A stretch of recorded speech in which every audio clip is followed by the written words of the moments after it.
Committee meeting to order. Can we have a roll call, Kathy, please? Van Hoff.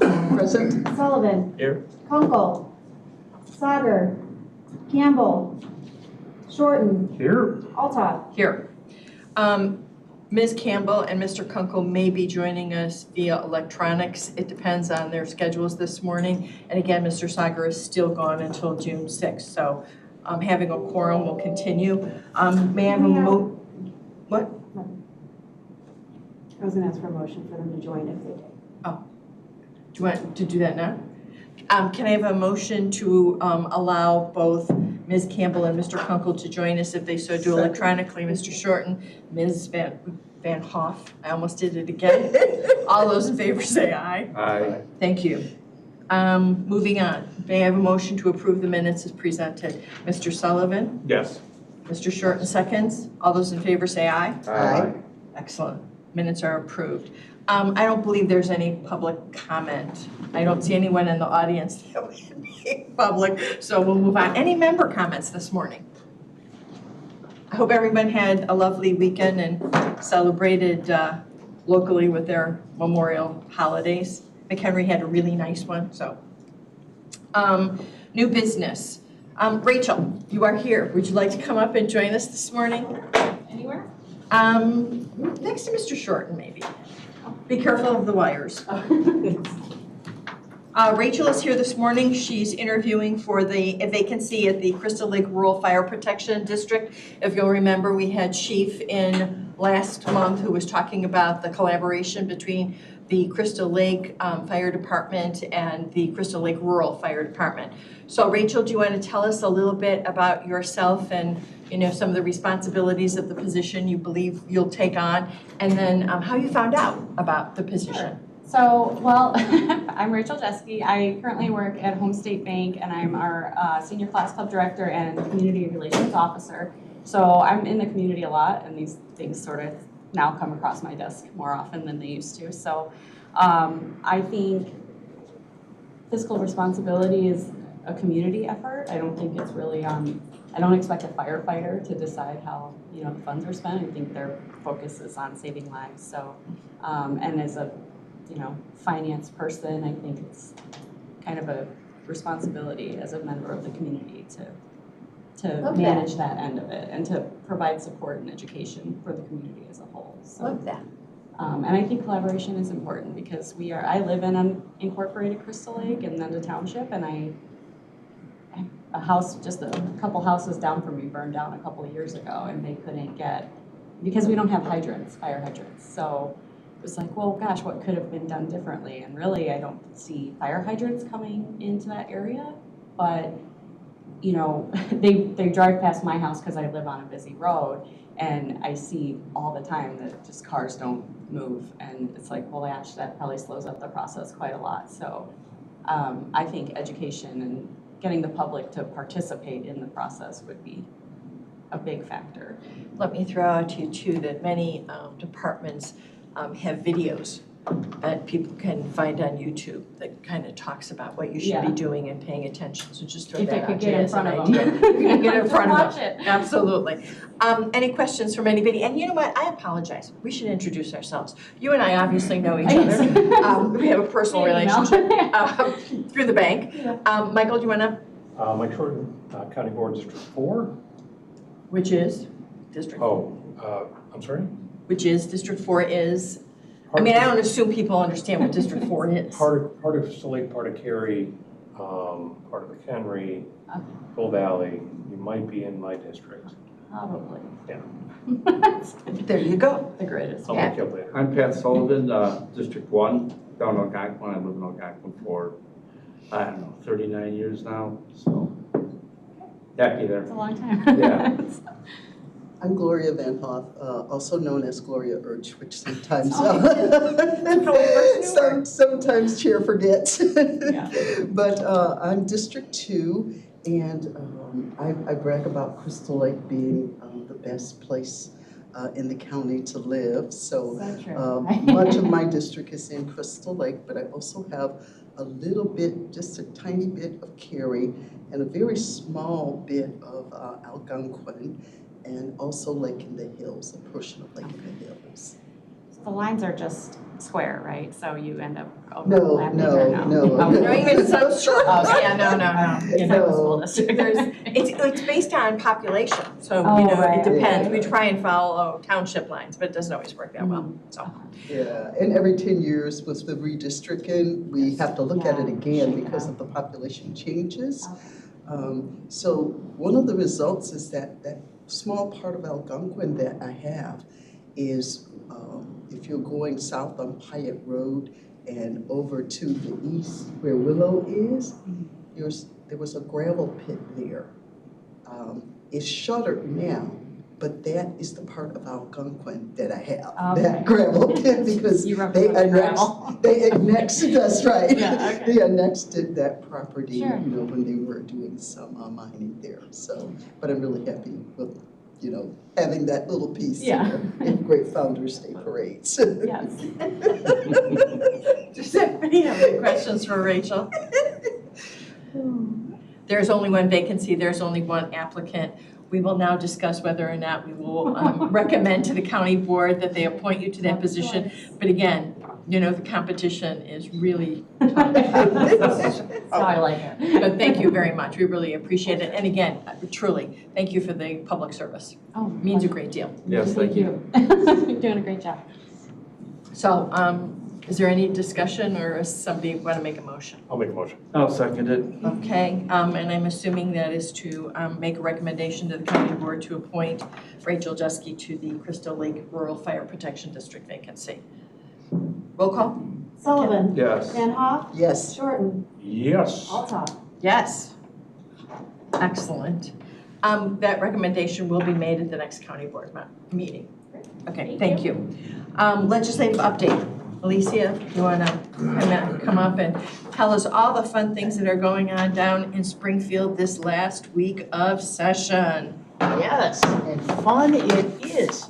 For those who are watching at home, my name is Alicia Schuler, Director of Public Affairs here at McKinley County, and I on Springfield. So, what's going on? This is the last week of session, allegedly. We're already starting to see some deadlines being extended to June 1 when it's supposed to end on May 31st. So we'll see how that all plays out. Transit, that's the big topic on a lot of our minds right now. Transit seems like it's sort of kind of coalescing on the governance issue. At least that was what was said in the Capitol Facts earlier on. I know that our chairman and other local chairs are holding fast on the line of, maintaining our representation on, and when I say our, I mean Collier County representation on the transit boards, however that comes out. But again, we'll see how that all plays out. Revenue appears to be the big sticking point, which everybody knew that would be, because again, nobody ever wants to increase taxes to, bail out, the different transit agencies. So that's where we're at with that. Police social work program. Recently, our sheriff testified virtually before the Senate Appropriations Committee on the legislation that would incorporate the sheriff's office. Third time, correct? Yes, I do believe it is now. Third time he's driven down to Springfield on our. Well, this one was virtual, but still, Yeah, he okay. testified. But yes, he did give testimony. Senator DeWitt was kind enough to invite him to that committee as he sits on it to give him the opportunity to speak. And from what I've heard from the sheriff, the senator said he did very well and that it was well received by the committee. So fingers crossed. State Public Defender Bill. This bill is still progressing. It's another one of those bills that received an extension to June 1. It had another amendment added to it. For our purposes, it wasn't all that terribly impactful to McHenry County. It does increase the reimbursement for assistant public defenders from the state to make it equal to that of assistant state's attorneys instead of proportionate. Assistant public defenders aren't paid as much as state's attorneys generally, so that's why that's significant for us from a monetary standpoint. They also extended some deadlines and changed some other ones for when they had to give data back to the new State Public Defender Commission. The balance of that amendment was dealing with Cook County and, so that was that. One other thing to note is that Cook County will not be subject to, or will not be able to receive the state public defender funds. They are the largest court district in the state of Illinois by far, and one of the largest in the world. So to not have them be eligible for funding, leaves a lot more space for counties like us if money is eventually appropriate to the state public defender fund that comes to be. Just something to note there. Also, energy legislation. ISACO very kindly passed on an LRB draft of legislation that would remove some local control in regards to solar panels on roofs, and decrease some zoning authority. But again, this bill hasn't landed yet to my knowledge, and I did send it off to our chief assessor and our planning and development director to get additional input. So again, just keeping an eye on that for when it actually does land to see what it says. Townships, Senate Bill 2504 is still in the running. It also received an extension to June 1, so keeping an eye on that one to see if it's moved, but nothing has been touched on it as far as I can see, no amendments, nothing like that. So. I think that that's just going to be part of a larger negotiated package, which is why President Harmon is carrying it. Yep. Also, the federal reconciliation process is continuing. House Resolution 1, the One Big Beautiful Bill Act, did carry on May 22nd. We got to see what happens in the Senate because there has been a lot of noise about amending it there. And again, just keeping an eye on that to see how funding might be impacted for the county. Also keeping an eye on House Resolution 1870, which is a bill that would change the way we have to allocate BEAD funding for different counties. We've already jumped through all the hoops in McHenry County that the state of Illinois put forward for us.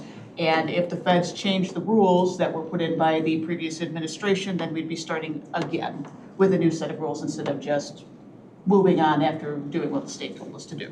So keeping an eye on that, seeing where it goes. And that one, I'm keeping a real close eye on too. It's a personal issue. We have many rural areas that couldn't even gain access during COVID, school districts, kids who had no access because there was no internet. That's got to change. There's a pretty significant meeting this afternoon at 1 o'clock, statewide meeting on BEAD's funding, and so we'll perhaps get a little more insight as to the pace with which the state wants to move with the uncertainty at the federal level. Okay, yeah, my understanding is that they are moving forward, into the next phase. So let's hope that that continues.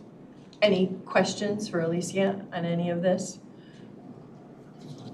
I think the solar legislation too, for our purposes, is not going to change drastically with regard to the availability of any authority that the county has for zoning purposes. So I flipped to then take it away and just require us to have a public hearing, but it doesn't have to be a county board meeting so that there's no, assumption that the county has any authority to do anything. So we'll see what happens. I have one question. What is your feel on the public defenders legislation that's going on? I mean, how do you think that will? It's interesting that Cook County will be cut out of that because that was not a part of that initially, right? Well, Cook County is its own county in many ways, just because of its sheer population.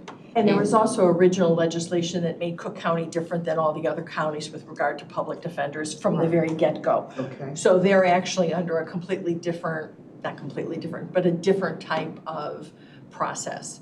And so there's legislation that they asked for many, many, many years ago, and then they are a home rule county, so. And I know they already have some equity as far as what their public defenders get paid in comparison to theirs. So they don't have that kind of inequity in Cook County. But what is your feel for what will happen with this? Well, first off, there's going to be, if this bill is approved as written, your appointment process for your county public defender will change going forward. It will be decided by a nominating committee and some representatives from the State Public Defender Commission, and they will make an appointment together. Now, the nominating committee will include the chief judge and/or his or her designees, and those people will negotiate with the appointees of the State Public Defender. They will put forward their recommendations of who should be appointed, and then the State Public Defender Commission will make the ultimate nomination. That's different from the local judges in the circuit making the appointment instead, Which is what we're doing now. which is what we're doing now. So that will be a change. Hey, I don't want to put anybody on the spot, but seeing as how you're sitting right here, Judge, do you have any insight, any comments, from your perspective, how that would ultimately affect McHenry County and the court system? The circuit, local control over who is appointed public defender would disappear. Yes, the way the law or the bill is currently drafted, the chief judge can nominate a candidate, but the ultimate decision is with the State Public Defender Commission. And who sits on that? the State Public Defender Commission, it's appointed by the statute, and there's a number of different individuals from the governor's office, the Supreme Court, the Senate Minority Leader, Senate Majority Leader, and they're ultimately the decision maker about who's going to be the public defender here in McHenry County. So public control over who our public defender is will disappear. I'm not sure how much weight they're going to give, they being the State Public Defender Commission, they're going to give to the chief judge's recommended candidate or the local committee's recommended candidate. All of these are very much unknowns, but it will be the decision will be made out of Springfield. And based upon, because the chief judges have met on a number of occasions and have discussed this bill in all of its iterations, and the feeling of the chief judges in the state is that this legislation will pass. I concur, I think it will too. Muchly because so many counties the population is relatively small and they just can't afford the public defender. So they're looking to the state to provide that service for them. And we're just, again, we're part of getting caught, the dolphin in the net for the tunas.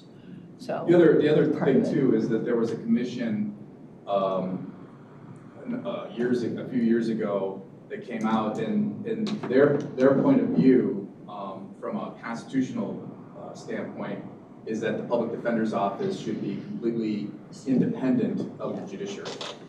And so that's, the constitutional theme that's driving this legislation. Thank you for your input. I really appreciate that. You're very welcome.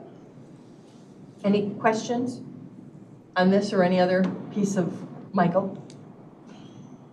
So the drive is to alleviate the situation in counties that can't afford a public defender full-time, is that kind of what it is? Yeah, I mean. And then the there's like conflict. public defender deserts, Okay. especially in the southern areas, that they just don't have the person power to adequately represent indigent individuals in the criminal justice system. And so part of the bill is to alleviate those deserts, so to speak.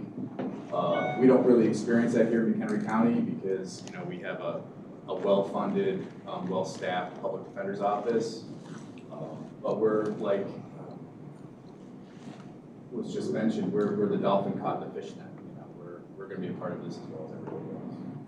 So is the public defender in McHenry County, is the accountability and role of the courts? Well, if this legislation passes, right now, the way it currently stands right now, the public defender serves at the pleasure of the circuit judges. So he's almost like an at-will type of appointment. Once this legislation passes, in order for a public defender, local public defender to be removed, there has to be cause, and there has to be a hearing. And that decision will be made at the State Public Defender Commission. It will no longer be a decision that the circuit judges make. And the for-cause, I'm getting into the weeds here, but the for-cause recommendation would drive it to the commission. Would that be made locally, or is that defined at this point? A complaint, I suppose a complaint could be lodged locally.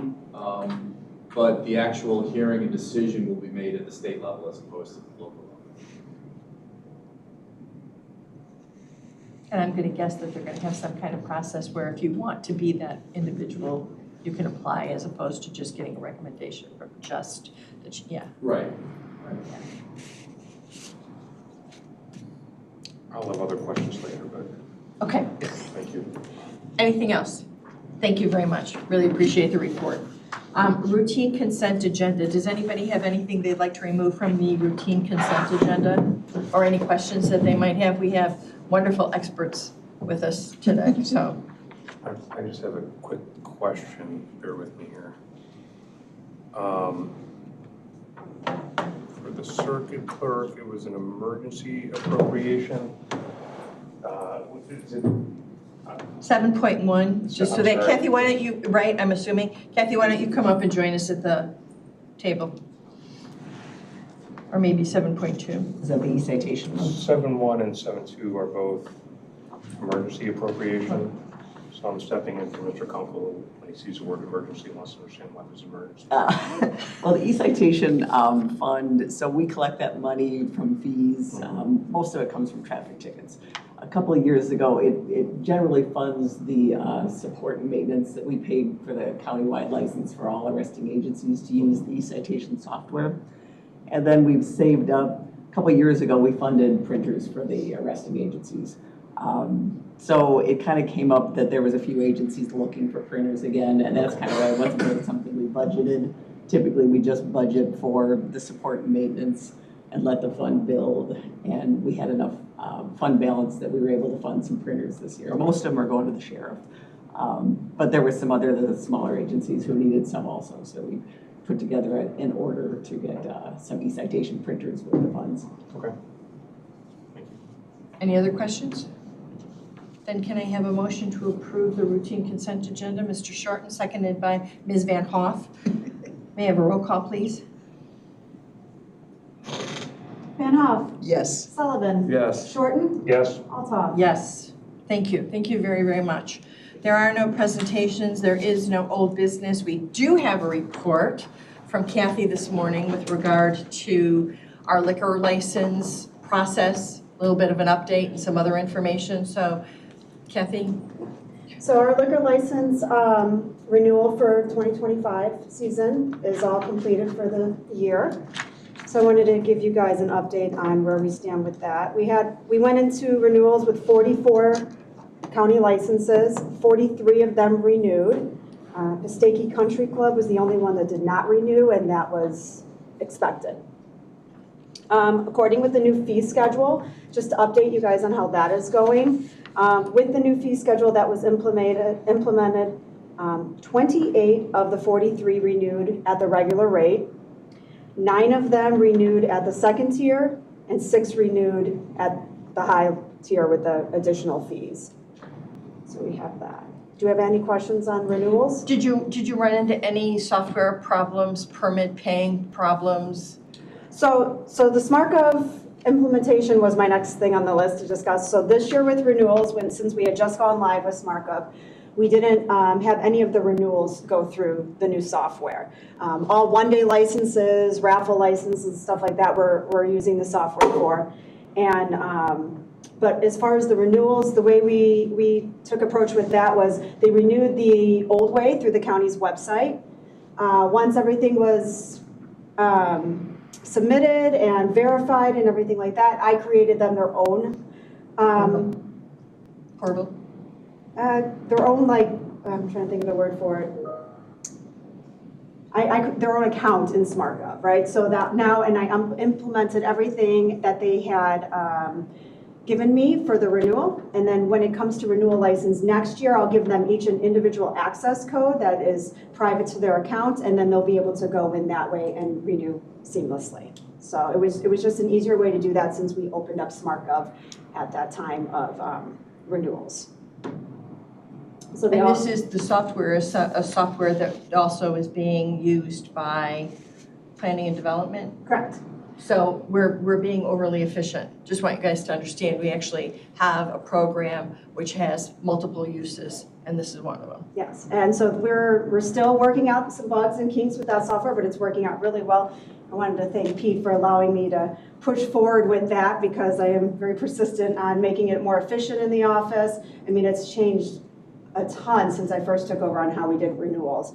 We used to mail out packets like this thick to every single one, and then required paperback. And we took that to an online application and online submittals. And now this was the last piece that we have in the software, is giving them the ability to pay online. So they can pay by check, they can pay by credit card, or they can still pay in office by check. Our office has never taken cash, and we don't see that happening at all either. So it's really great software. And again, Pete has allowed me to move forward with that, which I'm forever grateful. The part of the software that is the most intriguing to me is that it really helps our different departments collaborate, and we have found some discrepancies because of this software. And that brings me to another thing that I wanted to update you guys with. So typically, this is moving over to like one-day licenses. So typically with a one-day license, if you recall, we have two types of one-day licenses. We have a one-day license for a business that is located in McHenry County that already has a state of Illinois liquor license, and it doesn't have to be one of mine. It can be City of Woodstock, whatever. So this business wants to sell liquor at an event outside of their establishment, right? So we have a liquor license that supports that. And then we also have liquor licenses to support nonprofit and charitable organizations who want to have an event and sell liquor as well. So we have those two types of licenses. And then we also have our agricultural licenses that you guys all implemented about a year ago, and that is the 31-day license. So with all of these licenses, and it has been in the past, they also need to get a temporary use permit through the planning department. So typically, we would just be talking back and forth with planning. You've seen this come across your desk, and there would be just a lot of back and forth emails and collaboration. So this software allows us to put planning into the workflow and have that record documentation signed directly to their application, letting us know and keeping the history that planning was notified, and then they submit the temporary use permit, and it's all attached right in one area for the documentation. However, doing this also brought up the fact that we had noticed that, so there are certain licenses, like the agricultural licenses, that they don't require a temporary use permit.